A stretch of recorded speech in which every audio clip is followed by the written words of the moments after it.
Hi everybody, this is Tim Chavez from Faith Matters. The global COVID-19 pandemic has caused a huge amount of suffering and death. It's disproportionately afflicted vulnerable and minority populations, and its second-order effects have destroyed livelihoods and wreaked economic havoc on society. All of that remains true and truly awful, but there has been an unexpected silver lining for many of us, in which we've discovered new things about ourselves and our lives that only surfaced due to such intense disruption. In this episode, and a short series of episodes, we'll be discussing the new normal. We're hoping to find ways to take what we've learned and, as society begins to reopen, make sure we're living intentionally and incorporating the best of what this period of stillness has brought us. This first conversation is with Ashley Mae Hoyland, author of 100 Birds Taught Me to Fly and several other books. We're really grateful that Ashmae came on. She shared some fantastic insights, and we hope you enjoy the conversation. All right, Ashmae, thank you so much for coming and talking to us. We're so excited to talk to you. We thought maybe a good place to start this conversation would be to just get a little bit of context about your experience in quarantine, since there's such a broad spectrum of experiences. Some people are especially lonely or especially busy. And so would you just tell us a little bit about how it's been for you guys? Sure. Thank you for having me. It's so nice to talk with you guys.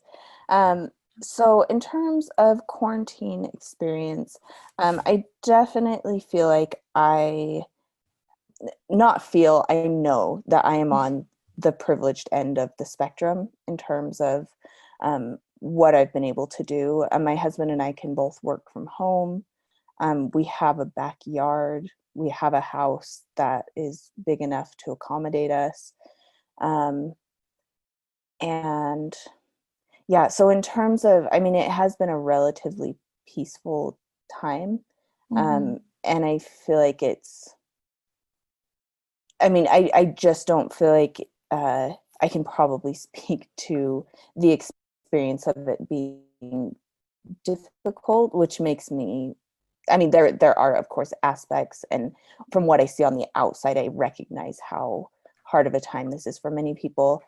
In my case, I've been really lucky because the work that I've done has always revolved around being at home in many ways. And the work that my partner does also can function fine from home. So for us, it has been, in many ways, a return to slowness, and a slowness that I love and look for. And it's, so and it's been like a return to the backyard, if nothing else. Like, it's been a return to what is closest to us, and what is small, and what is important in that smallness. Yeah, I love that. I'm curious if you would describe yourself as an introvert or an extrovert. I would say introvert.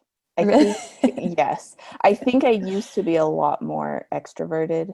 But I've realized maybe more over all of this that it's been really nice in a way, because I think a lot of what we value in society is extreme productivity and kind of this intensity.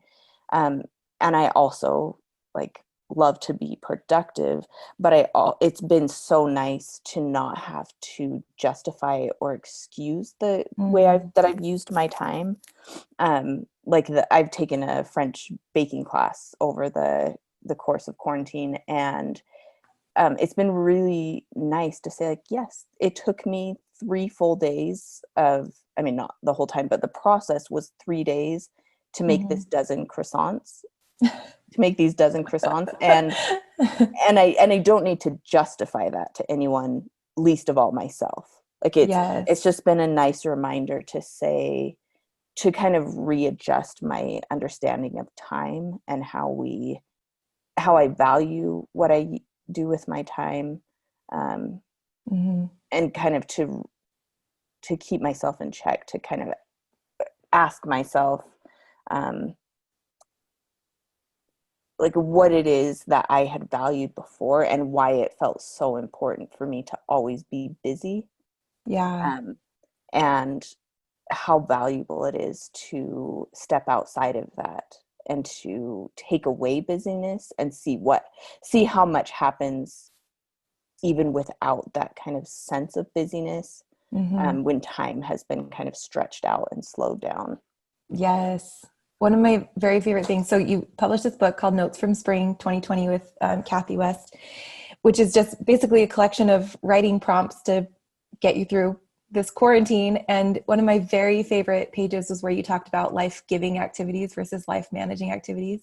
And it just blew my mind. I never thought about, there are these managing activities like doing the laundry and the dishes and planning your day and like things that have to be done. And those are the busy things. Like those are the things, it was like running carpool and errands and just, it filled up all of the time. And I love the idea that like, now we have this chance to dive into life-giving activities without needing any justification. It's just these activities add to our, I think you say it, they breathe more life into the rest of your day. And that I feel like has been the biggest change for me, that I have enough stillness to say like, what is calling me? Like, what do I feel like where do I feel like I want to put my energy? Because for us, that's been the case too. There's been this luxury of stillness where we can choose where to put our energy. And I don't think I ever took time, like made time to do that before. Yeah. That was such a perfect framing of, a lot of my thoughts. And I do look back and think like, how was I so busy before? Like I was genuinely stressed about like getting kids places and doing all of these things. And I felt almost like a frantic busyness. And when I look back on it, I think, what was happening? Like that, like I somehow didn't recognize that I had the power to say no to a lot of those things. And so having that by default kind of taken from me has been such an eye-opening experience, to say it's okay to say no to a lot of those things. I agree. And I really relate to that. Like I'm the kind of person to say yes to just pretty much everything. And my worry is that like, obviously we've had this opportunity in many ways. And I really like that you approach this from your position of recognizing privilege. And yes, this has been an unmitigated, tragedy for so many people. But in our case, it's been sort of the same thing where it's been an opportunity to not have to say no, because the opportunities aren't there. And so it's been this stillness by default. And I've been really trying to understand in myself how I got to where I was in the first place and why I always felt like I needed to say yes, and why there were so many things that seemingly out of my control that were taking so much of my time. And I feel like if we don't get to an understanding of of how we got there and why we were acting in that life managing way so consistently, then we're going to slip back into it. And I would love to avoid that. I would love to be more intentional. And so I'm curious if you have thought sort of retrospectively and said like, how did we really get there? Into a place where our life was managing us. In a way. Yeah. I mean, I feel like I got there, just speaking personally, in part because there is this intense need to prove myself, especially as like, I'm a stay-at-home mom, but I do all of this, and my kids are successful, and I'm successful, and so it is. I mean, it comes straight from the ego, I think, in a lot of ways, even though a lot of it is like sincere love of the work that I do and love for the things that my kids are doing. I think it is like as embarrassing as that is to say, like a straight check of the ego. Yeah. And even like, and it's fueled by so many things. I think social media, community spaces, like our own personal understanding of what we think we need to be, what we see outside of ourselves. So even during this time, I've taken a break from social media, which has been really nice, because like I didn't spend 3 days making these croissants so I could show anyone. Like I did it just because I did it. And I didn't take my kids on a hike. Like I didn't need to document that for anyone else. Wow. But I didn't even need to document it for myself. It just was what it was. Mm. And I think there was so little in the past for me of like things just being what they were.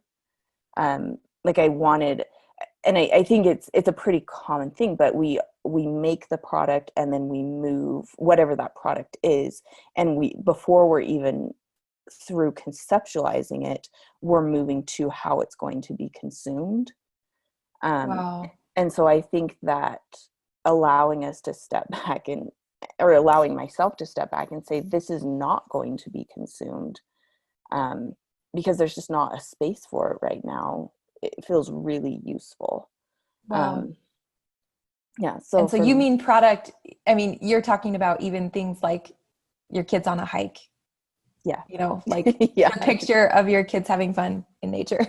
Yeah, because I think there are so many funny expectations that like they don't start out that way, but it ends up like, well, I need to prove, and especially like in these spiritual spaces where like so many of us are navigating really tricky waters and saying, well, I need to prove somehow to my community that I'm still like whatever spiritual waters I am moving through, like I'm still doing it right in some way.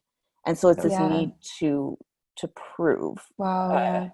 And so I think, and that I actually have really loved these weeks without church at all. Like that nobody in my neighborhood is going to church. Nobody knows who and who isn't. Because it's not like there's no product there. It just everybody is like functioning in these spiritual realms or these like intellectual realms kind of on their own and having to account to themselves primarily. Yeah. And for me, it falls into not just like the production of social media content or whatever. I'm not like a big social media poster, but I do consume a lot of social media. And even just seeing, the hikes that other people are going on or the things that they're baking or the GPAs that their kids are achieving or whatever, like, even if you're not out to necessarily match that on social media, you internalize it and feel like, oh, I need to be doing right by my own family or myself or my kids or whatever. And so you get sucked into trying to do all the things, even if you're not ever going to document it, just to live up to sort of internally what you're seeing. And obviously this is ground that's been tread many times, but like what you're seeing is not necessarily reality. Like we're trying to live up to something that is just maybe the very best, or possibly even a false perception of what's really going on. Yeah, I think it is so useful to just pull off the veneer, and I think you're so right that just consuming it also kind of creates this like cast or mold around our lives and who we think we need to be. And again, I am not like perfect at, or even like, this is a process that I'm working towards and things that I'm working through. I have not mastered any of this. And I have like, I'm not an expert by any means. Like I'm just the most average of people trying to like, you're the most honest of people. I think that's why it's so helpful, because we all like recognize that. And I don't think I've ever totally faced that in myself. And I know exactly what you're talking about, Yeah. I mean, I think it is like a pretty normal average person problem that I think is worth addressing, because we do in some way, like it's just the makeup of our culture right now. And so I think it is worth saying, like, if there is change that's going to come from this, we actually do have to change directions in some way. Like we can't just keep pushing through to get back to what we were, because some of what we were was not that productive for us. Yeah.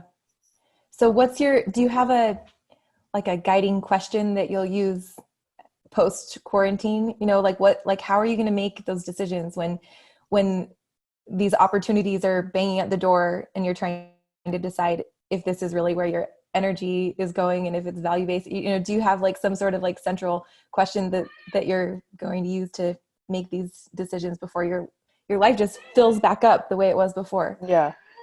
I mean, what I'm working towards is like a greater sense of gratitude, one, for what is, not what I think should be or what can be, but just for what is currently. And then I think being careful about how my life gets filled in. Like I've especially been thinking this week, and I've been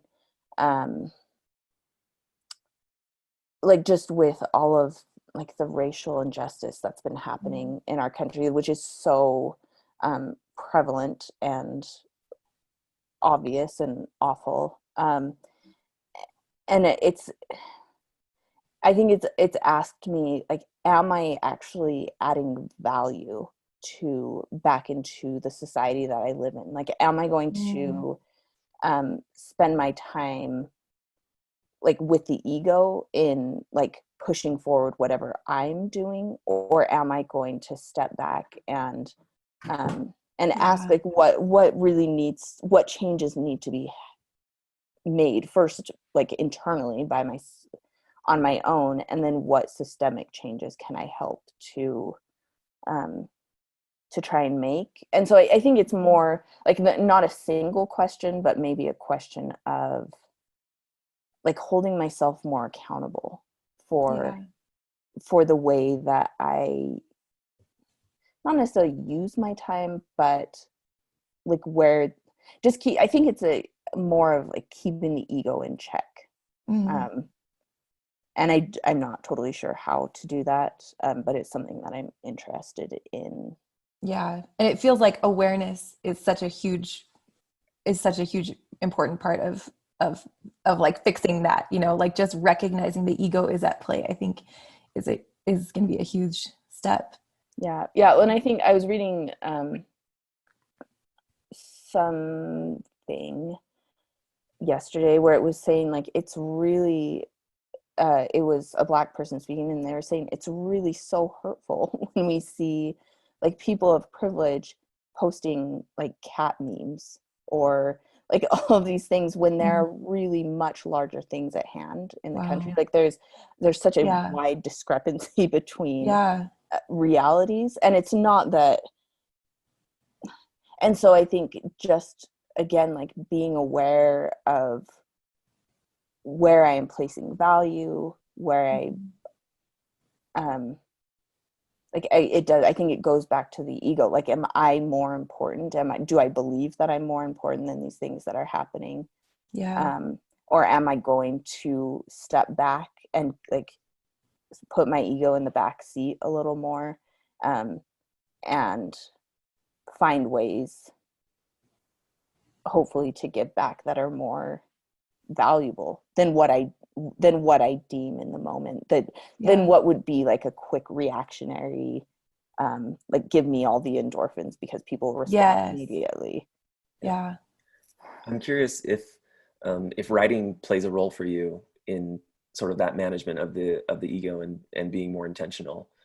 Your writing has affected me and so many people, you know, just because it's so real and honest. And I wonder if that's a method that you use to sort of, you know, take intention and make it reality. Yes. Yeah. I mean, writing, I feel like writing by nature is like, in a lot of ways, an ego destroyer, because you write into this thing in a good way, but you write into this thing and then you realize, I know nothing. I am so far from understanding like divinity, transcendence, nature, like all of these huge giant things that we're like these tiny little creatures trying to like get it, like break into the crack a little bit.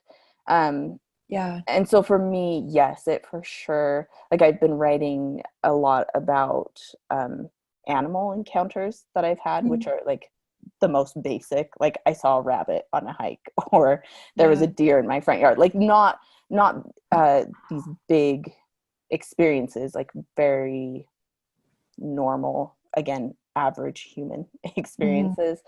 Um, but it's been really, um, for me, that's what I've been writing through during quarantine mostly. And it's been a really valuable experience, again, to just step back and look at what is, um, and not pressing it into being something else, and to Yes. and to into being an answer before it actually is an answer.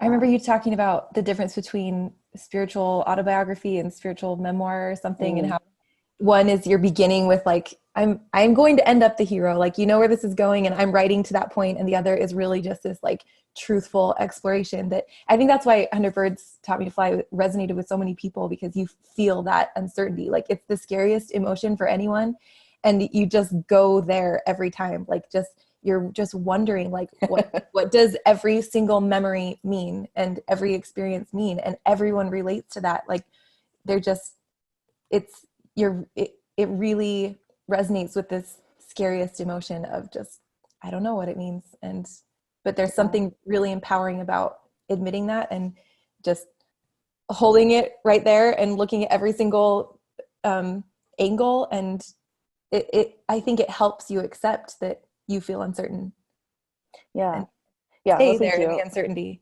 Yeah, well, and I think it's funny because uh, that is, for me at least, the process of writing again and again. Like I've Mm. been trying to write through some of my like spiritual life figuring out now, and I found myself like writing towards an end, thinking like, Mm. oh, I need to have figured this out, and I need to have something productive or useful to say, um, that is sort of conclusive. And the Mm. more I write into it, the more I realize like, oh no, like there's nothing more conclusive now Yeah. than there was back then, and Yeah. there likely won't be. And thank goodness. Like if I had a conclusion to this, there wouldn't be much point. Like it Yeah. loses the awe and the mystery um and the need for seeking things out. And so Yes. I've been, yeah, it's, yeah. And I love actually we that. did, for a while, I think we did 10 sessions. So it was the first 5 weeks of quarantine when I feel like everyone was a little bit in shock. We did these twice weekly prayer sessions where people would come together just for a half hour, and we would give a small prompt Wow. for a prayer that people could write. And then um, people would write a prayer and then they would share them. Wow.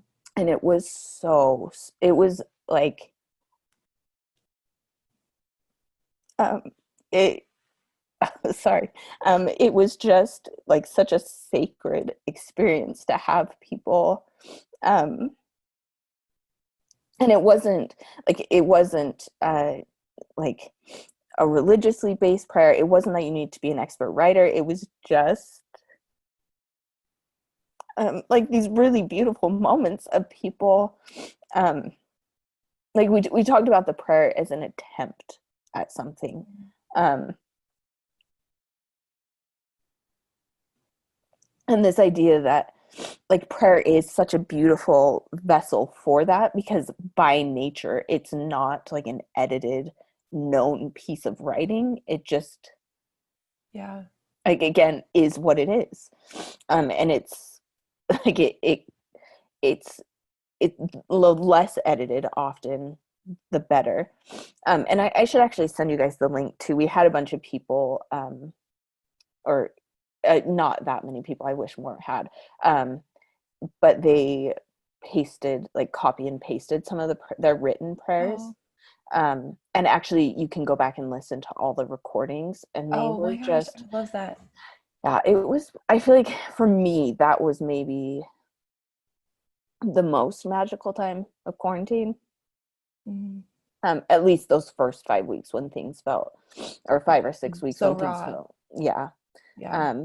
Yeah, and it was such a brief time. Like it was literally 10 minutes that people Wow. wrote, and then like 20 minutes that they shared. Um, but I think recognizing the value in those pauses, and that it doesn't have to be a huge pause, like an intentional pause goes a Yeah. long way. I just love that you're focused on sort of this idea of attempts versus conclusions or outcomes. And I feel Yeah. like for me that's been one of the biggest takeaways of this whole thing. Like for me professionally, even, like I've had a radical redirection of what I expected over the past 10 weeks. And I Mhm. realized that I'd created these stories and expectations about what the next year, 5 years, even 10 years looked like in sort of every aspect of what I was going to be doing, and what my work and family life and everything would look like.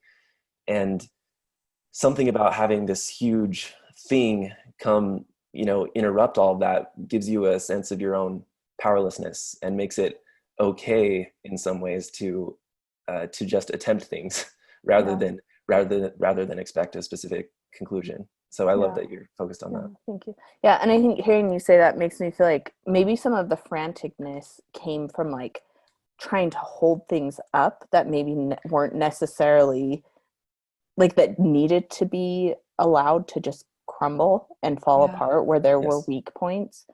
Um, and That's so so interesting. Yeah. and so I feel like this time has just allowed those things to crumble. Like where there were weak points, we just weren't allowed to hold them up in unuseful ways. Um, and so, yeah, I think like, again, and it goes back to the ego. Like it's hard to see something that you've worked hard to build that maybe didn't need to keep standing, to like see that fall down Mhm. is is not super fun to watch. But it really is, I think, in many situations and circumstances, the only way that we were going to build something better. Yeah. Yeah. Yeah.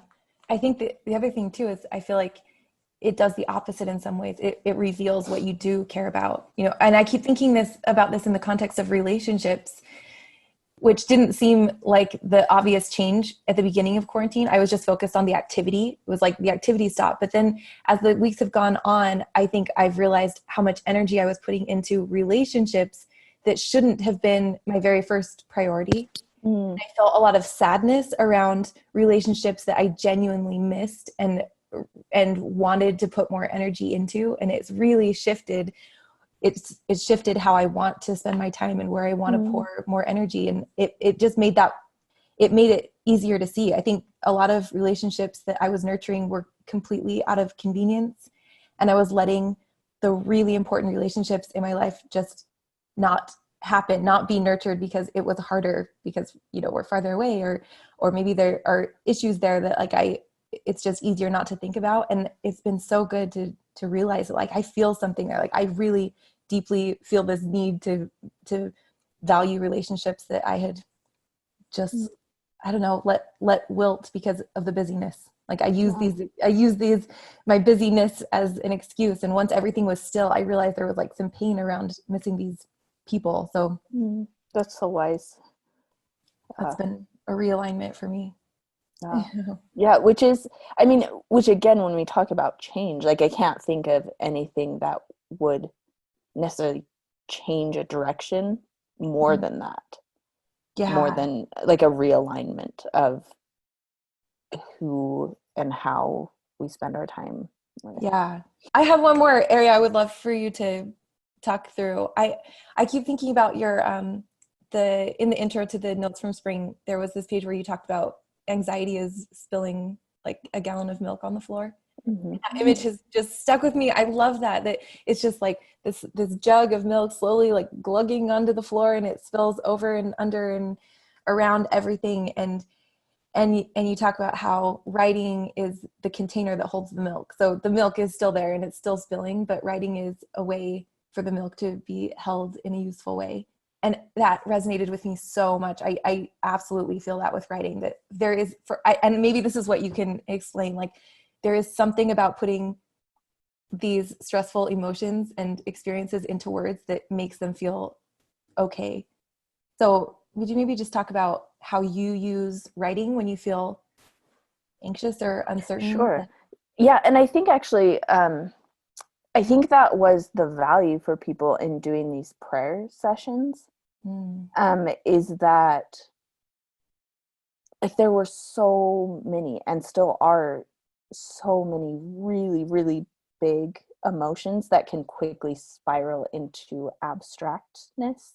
Yes. And I think once they're living in that space of abstractness where they're just in this in that world, they become really unproductive because they either become bigger or more unclear. And so I feel like the value in writing is that we get to pull those down to concrete images and details that we can take ownership of. And so, like, while I cannot understand and or fix or write to like sadness in the world, which feels like a very big abstract concept that is there, I can take ownership of what in my world I can touch and see and smell that makes me sad. And so I think like pulling that down into something that is so real and tangible then allows us to kind of hold it and say, and not just that it's fixed, but that you can, you see, oh, this is way more complex than I had realized. So you can turn it over and say, like, sorry, I'm just emotional all the time. I'm sorry. I'm not going to apologize for it. It just is what it is. But I think it is so valuable to say, like, yes, here is sadness, but also when I turn it over, there's also beauty, and there's also a lot of like there's also joy in this. And I love that writing those details and what is closest to us is the only way to get at that. Because writing about the sadness of someone else, like, we just don't have access to that. But I think in like being honest and vulnerable and looking at what we see and what we can take ownership of, I guess gives people permission to also do the same. And I think as we all do that more, then it's not just this like abstract concept of sadness, but that we better empathize with people because we say, oh, me too. Like, there's some sort of me too, even if your sadness isn't mine. Sorry, and I should have picked another emotion other than sadness. I should have said but I think that it then allows us to make connections between each other in a much less frenetic way, in a way that feels grounded and real and human, rather than like just some floating like cloud of. I totally agree. And that just like feeds your soul, like whatever the emotion is, when you hear it expressed really in like such an authentic way that you recognize, there is something that you can just feel your soul swell, like no matter how ugly or oppressive the emotion feels, when you hear someone else express exactly what you feel, there's something just like illuminating about that. I just. Yeah. Illuminating is a great word. I think that's, yeah. So for someone who hasn't ever tried that, like even, or maybe they've tried journaling or something, but they don't think of themselves as a writer or a poet, or, how do you start when you feel this weight of just those abstract emotions? How do you start what do you write about? You know, is it just dissecting your feelings, or are you writing about your senses, or do you have advice for someone who just needs to start pulling those emotions down and making them tangible? Yeah, and that's a really great question.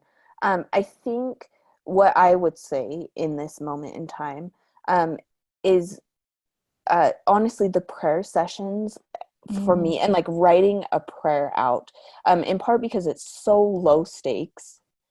You don't have to, like, you do it for yourself. If you want to do it like out towards some sort of God or divinity, sure, do that. But hopefully whoever that God is that you're writing to is really kind and is not going to judge your writing. And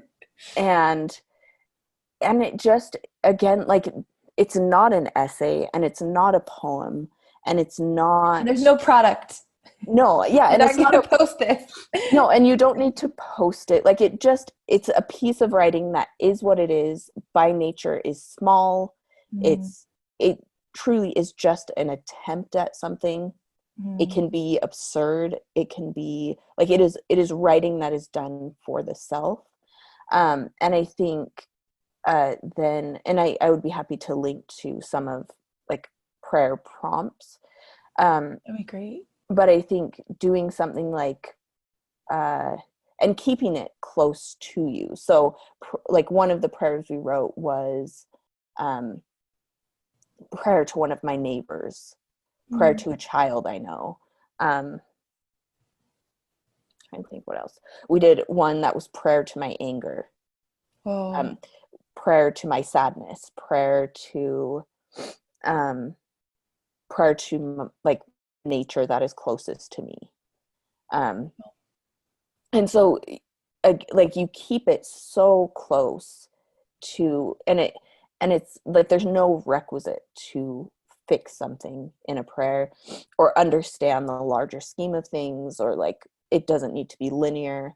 And so I think finding really small prompts that you are okay keeping low stakes, and if you need, like, if you're too embarrassed to even look at it again, just tearing it up and throwing it away after. But I think, finding ways that you can write what are the things that you immediately touch and see. Like what is the world that you have ownership of? And letting that be as small and minute as you possibly can. But I'll link to it's a free little thing that where there are prompts and people can listen to. Oh, that'd be awesome. That would be great. But I think there's 12 different prompts in there. But I think that for me, that's been, and for the first 6 weeks of quarantine, when I was like trying to do homeschool and do all of the things, that was the only writing I did. Like 10 minutes twice a week. And even that was so grounding and calming, because when I did start to spiral into those places of like, it's all too much and too big, I could pull back to that and say, like, there is something that I own in all of this, that I can see that, and not even that I have control over, but that I was able to look at long enough to properly love and care for. Wow. I love that. And I love what you said before about something about how each draft became truer or something. Like, I think sometimes it's just like, if you just get started and just like dump the words, then sometimes you can go back and write something even truer. Like, once the junk is out and you've just like done the hardest part of like writing a word, like just starting, then it seems like you're able to go a little bit deeper and say like, what's even truer than that? And like, what's even truer than that? And there's something about like arriving at like the real foundation of what hurts that just feels liberating. Even if nothing's fixed, just like uncovering it. And I think that's so true. And I think that like sometimes we come at writing as a tool to fix all of the things and to understand all of the things. And so I like what you said, like just getting some of those things out of the way, and allowing just to write what is in the moment can be enough. Like, you don't have to come at the writer, like you don't need to be like a famous writer who's writing words who are going to change the world. Like that doesn't have to be the purpose of writing, and it's not reserved for those people. Like, writing is something that is accessible for anyone who wants to do it. Yeah. Okay. I That's love so that. helpful. Thank you so much. Yeah. And before we wrap up, Ashmae, would you want to just talk about your most recent work or anything that our listeners may be interested in that would be helpful or interesting that you're doing? Oh, that's so nice. I mean, so I am writing. There's nothing in the, like, I'm not publishing anything right now. But the thing that I am super excited about for anyone who is hoping to do more writing, it's minetotell.com is the kind of the online platform that I run. And we're rolling out a bunch of just one-off workshops with really specific, so I'm so excited about them. So it'll be an hour of kind of discussion working through some, like, one of the topics is how can writing help with my anxiety, because I think that's something that a lot of people experience. So we'll have an hour-long teaching and then an hour-long where people are writing together in community. Oh my gosh. Awesome. So I'm excited about those. So those will be coming out sometime this summer. Okay. That sounds amazing. Yeah. So, and they will all be at minetotell.com. Okay. Yeah, and if you want to send us that along with the links to the prayer prompts that you're talking about, we'll post all of those with this episode. Oh, that's so nice. Yeah, I will for sure, because I think, and we're going to do them as inexpensive as possible. And they did arise from these prayer writing workshops that we did, because it was such sacred holy space to do this in community, that we're hoping to find ways to replicate that. So cool. That's exciting. Thank you. Yeah. Sounds great. Thank you so much, Ashmae, for joining. Gosh. Yeah, you guys are the nicest interviewers. No, Such a comfy space to be. Wise. I'm so excited. This is amazing. Thank you. Yeah, well, thank you for doing all of this right now. Yep. Yeah. Appreciate you. Okay. Thank you. Thanks so much for listening, and a special thanks to Ashmae for coming on. And to everybody who's left a positive review of our podcast or content on any platform, we really do appreciate it. We read each review and comment and are grateful for the encouragement and for helping get the word out about Faith Matters. We hope everybody is staying healthy and safe, and as always, you can check out more at faithmatters.org.